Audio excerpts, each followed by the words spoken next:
Bonjour et bienvenue dans Histoire, une émission qui vous embarque de l'Arise à la Lèze à la découverte de l'histoire et des légendes du Volvestre. Entre l'histoire attestée, la certifiée qu'on trouve dans les livres savants, et les histoires que l'on raconte les nuits d'hiver quand les pierres fendent leurs secrets, je vous invite à une balade contée, bonne à bouleverser nos savoirs et à enchanter nos regards. Histoire, un podcast proposé et soutenu par l'Office du tourisme et la communauté de communes du Volvestre. Aujourd'hui, nous prenons la route pour nous rendre, l'âme vagabonde, au prieuré Saint-Pierre de Birac à Mayolass. Pour les Béotiens du Cru, et sans vouloir vexer personne, rappelons tout de même que Mayolass est LA plus grande commune du Volvestre, avec ses, accrochez-vous, 35 habitants recensés en 2020.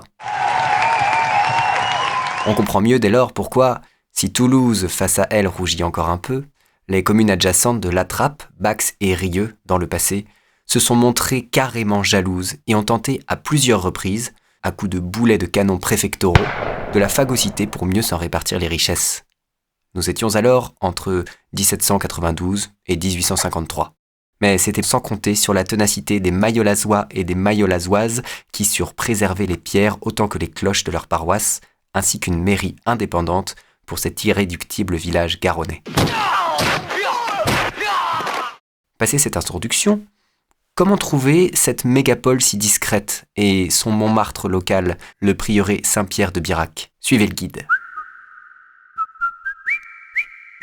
En partant de Rieux-Volvestre, vous prenez la D25 en direction de La Trappe, Canins, et quelques lacets plus tard, voilà, vous y arrivez, vous tombez dans le panneau, Mayolass. Et là, vous le voyez, le prieuré. Il est au loin, tout au haut, tout beau, naïf et doux comme le modèle réduit d'une crèche des premiers âges. On imagine facilement qu'il est ancien. Ses premières pierres datent de l'an 1000 et sa forme actuelle du XIIIe siècle, avec sa nef basse de 12 mètres de long pour 6 de large, ses 2 baies vitraillées, son chœur et son abside en arc de cercle.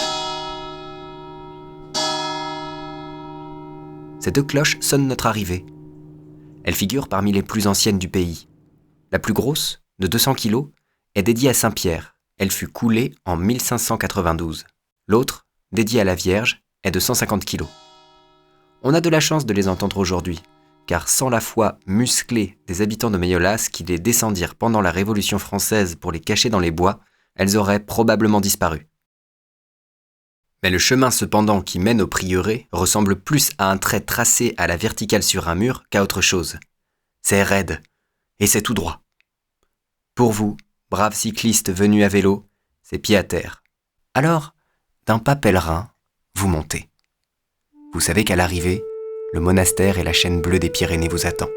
Au fil de la marche, le cœur palpite, s'accélère. Et quelque chose aussi monte en vous. Le sens du recueillement, l'idée d'un temps arrêté, l'écho de chants anciens et de vies plissées dans les pierres, des histoires, une rêverie.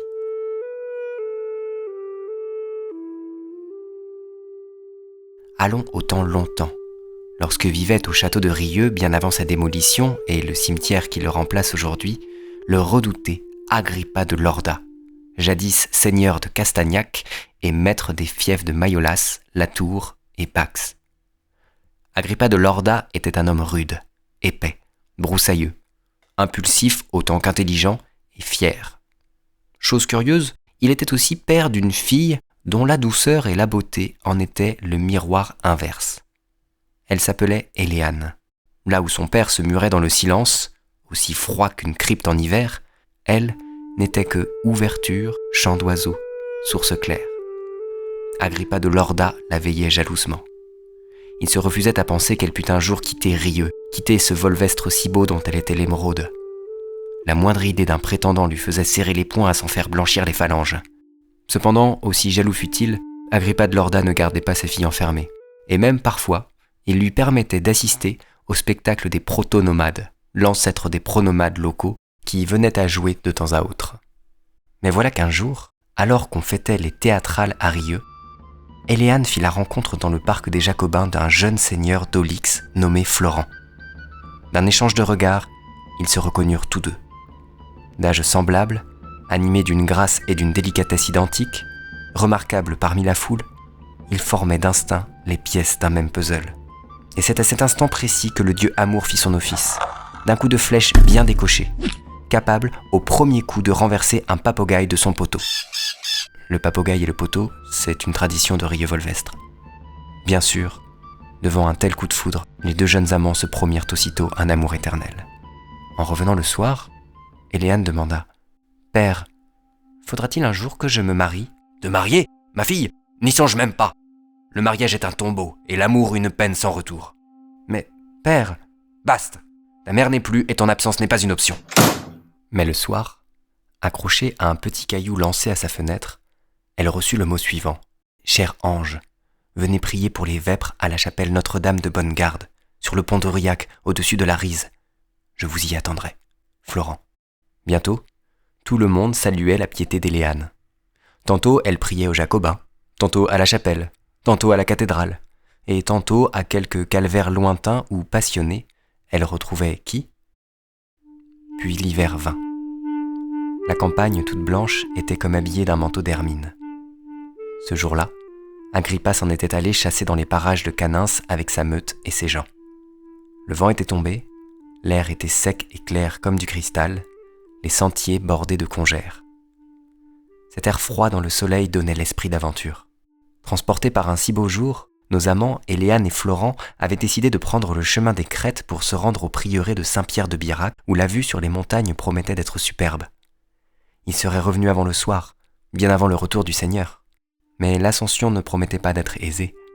D'autant plus pour Éléane, dont les chaussons légers ne lui permettaient pas d'accrocher la terre enneigée. « Pour se rendre au prieuré, me feriez-vous la charité de votre bras, Florent ?»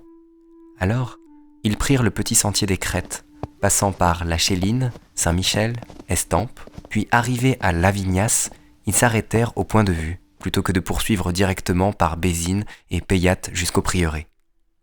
Florent, tout fort et galant qu'il était, faiblissait malgré lui d'aider Éléane. Maintes fois, il l'avait retenue d'une glissade. Ils en riaient, et le prieuré approchait. C'est alors qu'une corne se fit entendre, puis des chiens, puis une voix, celle d'Agrippa, son père. Il les avait vus, piquant des deux sur son cheval, il approchait, et nul échappatoire. « Ma fille, qui est-il ? Dites, parlez !» Mais Éléane ne répondait pas. « Saisissez-vous de lui, excitez les chiens, je le ferai chanter, tiens !»« Père, non. Je voulais me rendre au prieuré, il a proposé de m'escorter, j'ai accepté. »« Le connaissez-vous ? » ?»« Non. »« Alors il n'est rien, tuez-le !»« Non. »« Et pourquoi ? » ?»« Parce qu'il est tout pour moi. »« Tout pour vous ? » Il tira son épée, prêt à pourfendre en deux Florent lorsqu'au moment d'abattre sa lame, Éléane se plaça en protection devant son aimé. C'est à peine si le seigneur de Lorda put dévier le coup. Effrayé d'avoir manqué de peu de tuer sa propre fille, il s'arrêta. « Vous l'aimez donc ? Mais lui, vous aime-t-il aussi ? Saura-t-il vous assister lorsqu'il le faudra ? Le pourrez-vous ? » ?»« Je le pourrai. »« Eh bien, soit. Pour son amour, depuis les rues du Camzor où nous sommes jusqu'au prieuré où vous l'escortiez, vous ne sauriez laisser ma fille fouler d'un pied délicat cette neige si vile et glissante. Je suis sûr que vous aviez dans l'intention de la porter jusqu'au haut, n'est-ce pas ? Entendons-nous bien. Si vous réussissez à la porter sans vous arrêter jusqu'à l'autel du prieuré, vous l'épouserez. Mais dans le cas contraire, si elle venait à tomber, je n'en ferai pas plus de vous que cette loque de loup pantelante que vous voyez ici. » Le jeune homme, brave, mais n'ayant d'autre choix, accepta le défi. « Ayez courage, Florent. Pour vous, je me ferai oiseau, plume légère. » Éléane voulut retirer son lourd manteau de peau, mais son père le lui interdit. Juchés l'un sur l'autre, ils commencèrent à gravir la côte escarpée. Ils avançaient, les minutes passaient comme des heures. Malgré le froid, le front de Florent ruisselait sous l'effort. À mesure que le prieuré approchait, ses chevilles perdaient en assurance. Son souffle était devenu court sous l'effort, insuffisant. Il avait la vue brouillée par la sueur et les poumons brûlés par le froid. Il commençait à tituber d'une ivresse qui faisait mal à voir. « Vous y êtes, mon prince, une vie s'ouvre à nous !» Agrippa, quant à lui, se gaussait de cette torture cruelle, sûr de sa victoire. Pendant qu'en bas, plus personne ne riait. Le peuple des Bordes avait eu vent de l'atroce défi et priait pour les amants. Florent avançait, coûte que coûte. Il ne saurait faiblir, il ne saurait faillir, il ne saurait périr. Léane aussi manquait de défaillir. Que son corps fût l'instrument des souffrances de son amour lui était une torture similaire. Qu'elle devint vent, oiseau, nuage, qu'il ne périsse point de sa faute. Enfin, le monastère, presque à portée de bras. Mais arrivé sur ce plateau consacré, quelque chose se brisa dans la poitrine de Florent. La chute ne fut pas soudaine, non, ce fut comme un affaissement de tout le corps du vaillant jeune homme. Ruiné d'efforts, il avait égrené dans le sentier tous les battements de son cœur. Ses dernières forces l'abandonnaient, et sa vie avec elle. Et Léane se précipita vers son aimé en quête de son cœur encore battant, mais celui-ci faiblissait comme des pas qui s'éloignent, ainsi qu'une forge qu'on éteint. À entendre Éléane pleurant Florent, la campagne s'était tue, les badauds s'étaient tus, Agrippa de Lorda s'était tue. De la vallée jusqu'au sommet, aucun souffle, aucune buée n'entachait le déchirant spectacle. Le temps s'était glacé dans l'instant. On dit que ce fut Agrippa qui brisa le premier. D'un coup d'épaule, il se mit à courir vers le prieuré où sa fille chérie était tombée. De toutes ses forces de père, aimant malgré tout, il courait à son secours, à en perdre haleine lui aussi. Et pendant qu'il courait, quelque chose en bas de la vallée commençait à se lever. On aurait su dire quoi ? C'était à la fois massif et sourd, invisible et puissant. Une onde incomparable qui échappait à toute chose connue. La neige, soulevée par ce choc, avait pris la forme d'une vaste vague vaporeuse, comme venue de l'Ésate, Saint-Ibard, Canins, la Trappe, qui déferlait à présent par-dessus les champs, la cime des arbres, le ciel clair. Rapide, la frange de cette vague passa au-dessus de la foule massée à Mayolas, au-dessus d'Agrippa. Haute dans le ciel, elle allait en se resserrant, en se concentrant de plus en plus à mesure qu'elle approchait du prieuré, de l'endroit où étaient tombés les amants. Lorsqu'elle s'y abattit dans une puissante nuée blanche, tous furent soufflés, projetés à terre. Agrippa observait la nuée devenir tourbillon, une étrange fleur blanche étoilée qui se mettait à briller plus intensément de seconde en seconde et passant tour à tour par toutes les couleurs du spectre. Il y eut alors un sifflement, un cri de la terre, une aspiration. Le cœur de la fleur étoilée se muait en une sphère grandissante qui pulsait de couleurs, un arc-en-ciel liquide. Enfin, pigment cristallisé, la sphère se brisa, laissant à sa place deux grands oiseaux irisés, d'une espèce inconnue. Le dessous de leurs ailes était d'un bleu lumineux, comme la soie. Le dessus, tel des flammes mêlant l'ocre, le vert et le jaune. Toutes les couleurs s'étaient comme concentrées dans leur plumage. Quand le premier oiseau se mit à chanter, le second aussitôt reprit son chant. Alors, dans le jour déclinant, ils s'envolèrent vers les Pyrénées bleues. On raconte depuis ce jour qu'Agrippa de Lorda se rendit bien souvent au monastère demander pardon et pénitence. On raconte encore que, depuis ce jour, chaque année, un couple d'oiseaux fauves et colorés revient dans les parages du prieuré. On raconte aujourd'hui que ces oiseaux s'appellent rôliers d'Europe, qu'ils migrent et sont très rares. On raconte enfin qu'un jour, on vit non plus 2, mais 3 de ces oiseaux, signe que la vie, sous une autre forme, avait repris son cours. Ce conte des 2 amants fut inspiré bien sûr par la topographie du site, mais il puise également sa source dans le blason de Mayolas, 3 martinets d'or sur 3 rivières d'argent. Ce blason fut d'ailleurs repris plus tard dans le magnifique tableau de Geneviève Caplet, intitulé « Mémoire d'elle ». Il est visible depuis le porche, à l'entrée du prieuré, et sa présence même est une histoire. Au mois de mai de l'an 2000, le prieuré connaît un drame. Flammes et fumée s'échappent du toit. Il brûle. La charpente, le mobilier, emportés. Seul le grand cadre en bois du porche put être sauvé. Si la croix au sommet fut changée en 1983, à la suite d'un coup de foudre, ce n'est pas ici l'amour du ciel qui fut la cause de cet incendie, mais au contraire, les membres d'une secte satanique, échauffés sans doute d'avoir survécu au tout récent passage du 3e millénaire. Pour la remise en état, de nombreuses aides et dons participèrent au financement des travaux via une association créée pour l'occasion, ce qui permit la pose des vitraux.